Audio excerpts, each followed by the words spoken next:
GS centre math solution YouTube channel में आप सभी का स्वागत है। आज की इस वीडियो में आज मैं आप लोगों को पढ़ाऊंगा दंडकारण्य का पठार पढ़ाऊंगा। चलो शुरू करते हैं, टाइम वेस्ट नहीं करेंगे और बहुत ही आसान है। इसमें कई बार प्रश्न यहाँ से बने भी हैं, तो उन प्रश्नों के बारे में भी मैं बताऊंगा।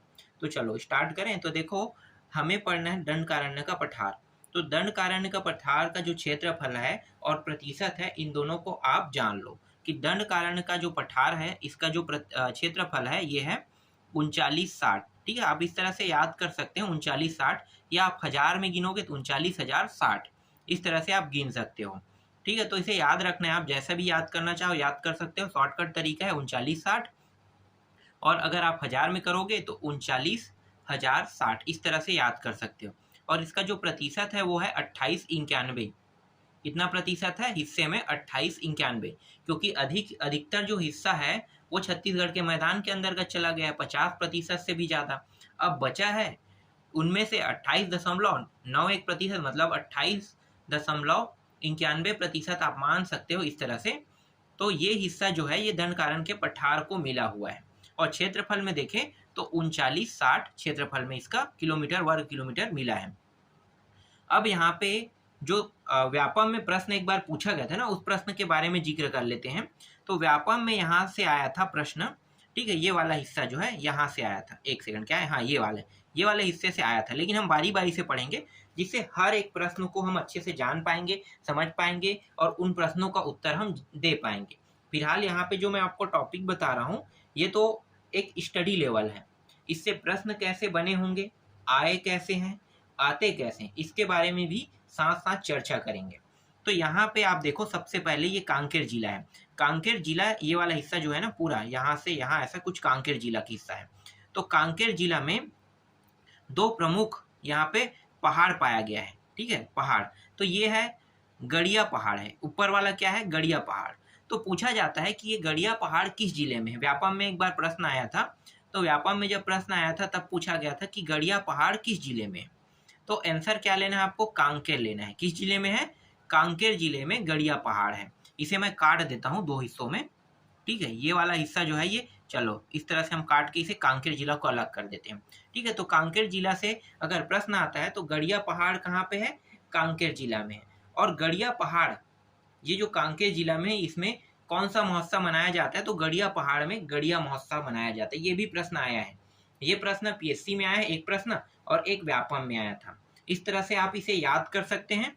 अब कांकेर के बारे में और भी एक और चीज है, क्या है कि यहाँ पे एक पहाड़ है। ठीक है, एक और पहाड़ है, इसे हम कहते हैं राव घाट की पहाड़ी कहते हैं। क्या पहाड़ी कहेंगे हम इसको, राव घाट की पहाड़ी। ये राव घाट की जो पहाड़ी है वर्तमान में बीएसपी, क्योंकि दल्ली राजहरा भी क्या है, एक जगह है जहां से लौह अयस्क प्राप्त किया जाता है, लेकिन वो लंबा समय तक नहीं चलेगा।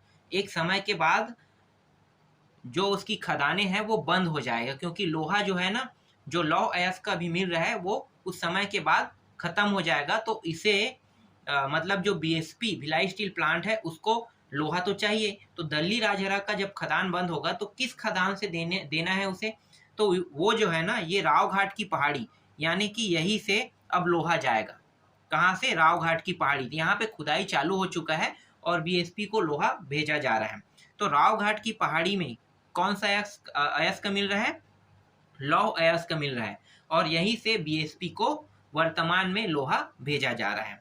एक और चीज है यहाँ पे, ये जो जगह है रावघाट की पहाड़ी, ठीक है, ये कौन से जगह में लौह अयस्क मिलता है अगर पूछा जाएगा। तो पहाड़ी तो आपको पता है, लेकिन कुछ चीजें जो है वो आपको पता नहीं, जैसे आरी डोंगरी है, जगह का नाम है। और ये जो जगह है ये भानु प्रतापपुर तहसील में पड़ता है और ये कांकेर जिले में है। तो ये लौह अयस्क वाली जो बात है ना, अगर जगह का नाम पूछा जाए, क्योंकि जगह का नाम पीएससी में पूछा गया था, इसीलिए यहाँ पे मैं आपको बता रहा हूँ। पीएससी का जब एबीओ का एग्जाम हुआ था, एबीओ शिक्षा विभाग में उसकी भर्ती होती है। ठीक है, तो एबीओ जो है वो सभी गुरुजी का मान लो बॉस है उसका। तो एबीओ का जब एग्जाम हुआ था तो वहां पे प्रश्न पूछा गया था कि आरी डोंगरी के बारे में पूछा गया था कि आरी डोंगरी से क्या प्राप्त किया जाता है, प्रश्न आया था। तो लौह अयस्क प्राप्त किया जाता है और ये भानु प्रतापपुर तहसील में पड़ता है, और ये कौन से जिले में है, कांकेर जिले में। तो इस तरह से यहाँ से प्रश्न बना था। अब आगे देखते हैं, कांकेर जिले के साथ जुड़ा हुआ यहाँ पे एक और जिला है, इसको हम कहते हैं अब्बू झुमाड़ जिला कहते हैं, जस्ट नीचे में है, उसे हम कहेंगे अब्बू झुमाड़ जी, सॉरी अब्बू झुमाड़ बोल रहा था, नारायणपुर, ठीक है, याद रखना, थोड़ा सा गलती हो गया था, चलो कोई बात नहीं। यहाँ पे इस जिले का नाम है नारायणपुर जिला है। तो नारायणपुर जिला में एक पहाड़ी है, ये है अब्बू झुमाड़ की पहाड़ी है। ये अब्बू झुमाड़ की पहाड़ी बहुत फेमस पहाड़ी है, क्योंकि यहाँ से सैगोन का जो वृक्ष है ना, जो सागौन कहते हैं, सैगोन कहते हैं, तो ये वृक्ष बहुत ज्यादा मात्रा में यहाँ से प्राप्त किया जाता है। तो अब्बू झुमाड़ की पहाड़ी में सबसे अधिक सैगोन वृक्ष पाया जाता है, इसके लिए फेमस है। यहाँ पे वर्षा उर्षा वाला भी बात होगा, उसको मैं आपको बाद में बताऊंगा, क्योंकि इसी वीडियो में सभी चीज़ों को मैं बताऊंगा तो आप याद नहीं कर पाओगे, तो उसके लिए एक और अलग वीडियो रहेगा जिसमें जितने भी प्राकृतिक विभाजन है उसमें कहाँ कहाँ पे वर्षा कितना हो रहा है, मिट्टी क्या है, तो थोड़ा थोड़ा हम लोग उसको भी देख लेंगे, एक वीडियो में मैं कंप्लीट कर दूंगा। तो अब्बू झुमाड़ की पहाड़ी ये नारायणपुर जिले में पड़ता है, और यहाँ पे इस पहाड़ी में सबसे ज्यादा मात्रा में सैगोन पाया जाता है, तो सैगोन के लिए फेमस है पहाड़ी। इसके बाद आते हैं केशकाल घाटी में। ये केशकाल घाटी, ये कोंडागांव जिला है। कौन सा जिला है? कोंडागांव। बस्तर संभाग में 7 जिले आते हैं, बस्तर संभाग के अंतर्गत 7 जिले आते हैं, जिनमें से मैंने अभी 2 जिला बता दिया, एक है कोंडागांव, तीसरा जिला, ठीक है। तो कोंडागांव जिला में देखते हैं, तो कोंडागांव जिला में ये जो केशकाल घाटी है ना, ये बहुत फेमस घाटी है। इसमें 12 मोड़ है। प्रश्न पूछा गया था कि केशकाल घाटी में कितने मोड़ है, तो केशकाल घाटी में 12 मोड़ है। क्या बताना है आपको आंसर में? 12 मोड़। और कौन से जिला में है? कोंडागांव जिले में है। तो इस तरह से आप इसे याद रख सकते हैं, कोंडागांव जिले में। बस्तर अगर आपको जाना है तो आपको इस तरह से ये कांकेर है, कांकेर जिले को क्रॉस करने के बाद आपको केशकाल घाटी में आना है, उसके बाद यहाँ पे बस्तर जिला है। तो इस प्रकार से आप बस्तर जिलों में पहुंचोगे। तो बस्तर जिला में आने के लिए आपको केशकाल घाटी को क्रॉस करना ही पड़ेगा, ठीक है। तो केशकाल घाटी जो है ये किस जिले में है? कोंडागांव जिले में है, और कोंडागांव जिले में, और इसमें 12 मोड़ है, याद रहेगा। आगे बढ़ते हैं। अब ये जो केशकाल घाटी है ना, यही छत्तीसगढ़ के जल विभाजक पर्वत भी कहा जाता है। कैसे? देखो, इसके उत्तर में महानदी है और दक्षिण में इंद्रावती। यहाँ से इंद्रावती इस तरह से गया है, और जो महानदी है उत्तर के मैदान से सिहावा पर्वत से निकला है, तो ऊपर में है। तो यही जो है ना 2 भागों में विभाजन कर देता है। उत्तर की ओर महानदी बहता है, ठीक है, मतलब उत्तर से महानदी निकला है, मतलब उत्तर की ओर बहता है, उधर ही जा रहा है। और दक्षिण की ओर कौन जा रहा है? इंद्रावती। तो इसीलिए इसे छत्तीसगढ़ के जल विभाजक पर्वत भी कहा गया है। तो इस तरह से भी आप याद कर सकते हो। इसके बाद देखो आगे आते हैं, ये बैलाडीला है। बैलाडीला जो है ये पड़ता है, एक मिनट है ना, मैं इसे थोड़ा सा ठीक कर लेता हूं, इस तरह से, चलो ठीक है। ये बैलाडीला है, ये दंतेवाड़ा जिला है। ये चौथा मैं जो जिला आपको बता रहा हूँ ये दंतेवाड़ा जिला है। तो दंतेवाड़ा जिला में ये बैलाडीला बहुत फेमस है। बैलाडीला जो पहाड़ी है, इस पहाड़ी की सबसे ऊंची चोटी है नंदीराज। नंदीराज, इसकी ऊंचाई कितनी है? 1210 मीटर। 1210 मीटर नंदीराज की ऊंचाई है, और कौन से जिले में है? ये है दंतेवाड़ा जिले में है। दंतेवाड़ा जिले में ये बैलाडीला की पहाड़ी पाई गई। और ये बैलाडीला की जो पहाड़ी है, इससे क्या प्राप्त किया जाता है? तो इससे लौह अयस्क यहाँ से भी प्राप्त किया जाता है, और लौह अयस्क के साथ यहाँ से टीन उत्पादन भी किया जाता है। टीन का उत्पादन भी यहीं से होता है, बैलाडीला की पहाड़ी से। यहाँ पे जो लोहे का अयस्क मिलता है ना, वो सबसे शुद्ध किस्म, मतलब अच्छे किस्म का लोहा मिलता है यहाँ से। और यहाँ से जो लोहा प्राप्त होता है, इस लोहे को जापान भेजा जाता है। जापान कैसे भेजा जाता है? तो जापान जो है छत्तीसगढ़ से जुड़ा हुआ राज्य कौन सा है? आंध्र प्रदेश। तो आंध्र प्रदेश के माध्यम से इसे जापान भेजा जाता है। अब आंध्र प्रदेश से जापान जा रहा है, तो इसकी थोड़ी सी प्रक्रिया जान लेते हैं। बैलाडीला की पहाड़ी दंतेवाड़ा में है। दंतेवाड़ा में जो बैलाडीला की पहाड़ी है, इसमें लौह अयस्क प्राप्त किया जाता है और टीन का अयस्क प्राप्त किया, मतलब टीन भी पाया जाता है। ये जो लोहे का अयस्क है, इसको जापान भेजा जाता है। तो जापान भेजा जाता है, तो आंध्र प्रदेश के थ्रू इसे भेजा जाता है। तो विशाखापट्टनम, ठीक है, विशाखापट्टनम एक बंदरगाह है, समुद्र के किनारे बंदरगाह होता है, उसे हम मतलब एक जहाँ पे बोट रुकता है ना, उसे हम बंदरगाह कहते हैं। जहाँ पे जो पानी में चलने वाला जो जहाज कहते हो ना, वो जहाज जहाँ पे रुकता है वो सिर्फ बंदरगाह होता है, क्योंकि वो सिर्फ बंदरगाह में रुक सकता है।